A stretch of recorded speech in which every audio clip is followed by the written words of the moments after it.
بسم اللہ الرحمن الرحیم۔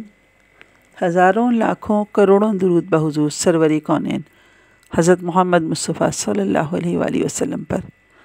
آئیے ان کے درود پاک پڑھتے ہیں۔ صلی اللہ علیہ محمد صلی اللہ علیہ وسلم، صلی اللہ علیہ محمد صلی اللہ علیہ وسلم، صلی اللہ علیہ محمد صلی اللہ علیہ وسلم۔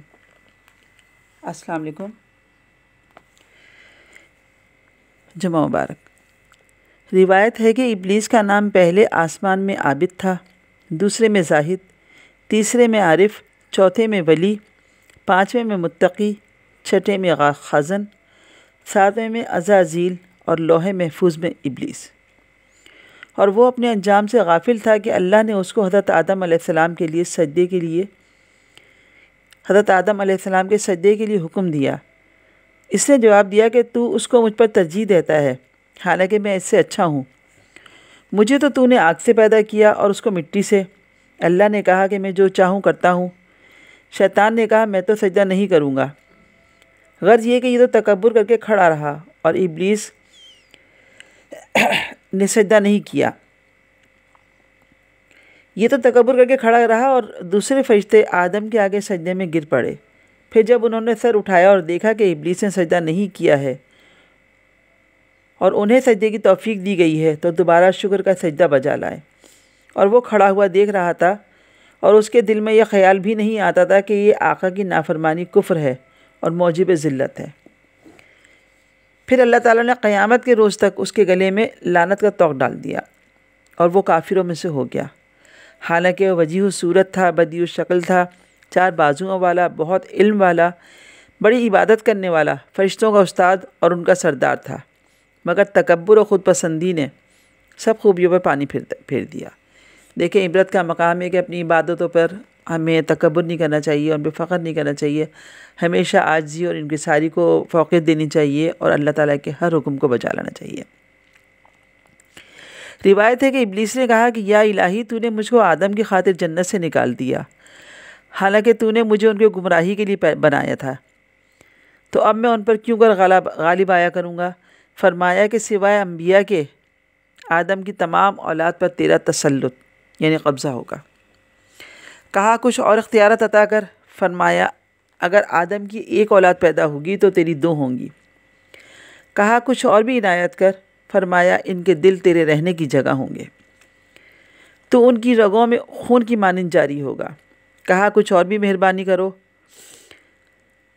کہا اپنے سواروں اور پیادوں سے ان پر دھاوا مار، یعنی اپنی تمام طاقت سے انہیں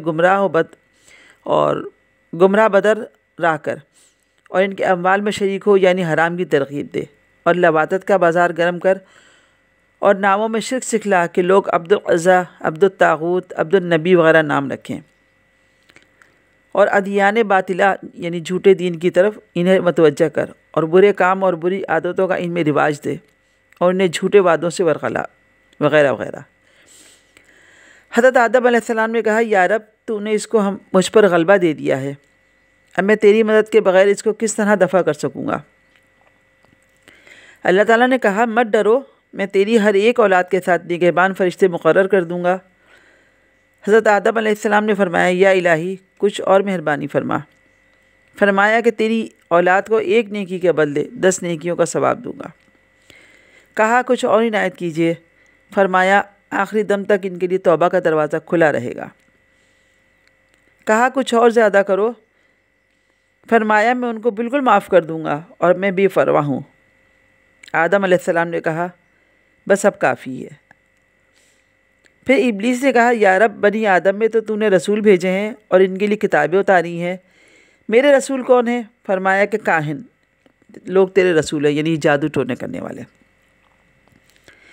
ابلیس نے کہا میری کتابیں کیا ہیں؟ فرمایا وشم یعنی عورتوں کا اپنے چہروں کو رنگین کرنا۔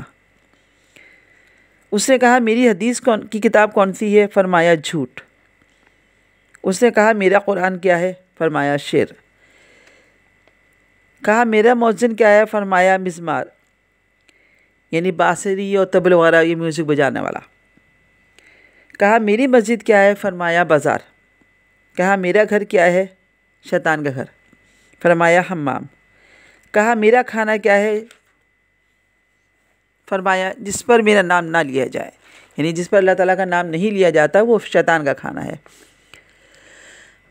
شیطان نے بولا کہ میرا پینا کیا ہے؟ فرمایا نشہ دینے والی چیزیں۔ کہا میرا جال اور پھندا کیا ہے؟ کہا بری عورتیں۔ تو دیکھیں اللہ تعالیٰ نے مومنوں کو بھی اختیار دیا ہے اور کہ وہ اپنا بچاؤ کر سکیں، اللہ تعالیٰ کے بتائے ہوئے راستے پر چلیں اور شیطان سے بچیں۔ لیکن جس کی کوئی گارنٹی نہیں اس کا نام زندگی ہے، اور جس کی فل گارنٹی ہے اس کا نام موت ہے۔ زندگی کتاب میں اول صفحہ پیدائش اور آخری صفحہ موت ہے، درمیان کے حصے جو کہ صفحے ہیں وہ خالی ہیں۔ ابھی آپ پہ منحصر ہے کہ آپ اس میں کیا لکھتے ہیں، بس ایسا کچھ لکھیں کہ آپ کے اللہ کو آپ کی تحریر پسند آ جائے اور وہ آپ سے راضی ہو جائے۔ اللہ تعالی ہم سب سے راضی ہو، ہمیں دین و دنیا کی عافیت عطا فرمائے، ہمیں شیطان کے غلبے سے، شیطان کے حملے سے بچائے، اپنی پناہ میں رکھے، دین و دنیا کی عافیت عطا کرے، ہمیشہ ہم سے راضی رہے۔ اللہ تعالیٰ سے، اللہ تعالیٰ کے حبیب سے بہت ساری محبتوں کی تجدید کے ساتھ اللہ تعالیٰ ہم آپ سے بہت پیار کرتے ہیں، آپ کے محبوب سے بہت پیار کرتے ہیں، ہماری محبتوں کو قبول کریں، ہمیں اپنی رحمتوں کے سائے میں رکھیں، ہمیشہ ہم سے راضی رہیں۔ اللہم آمین ثم آمین۔ جمعہ مبارک۔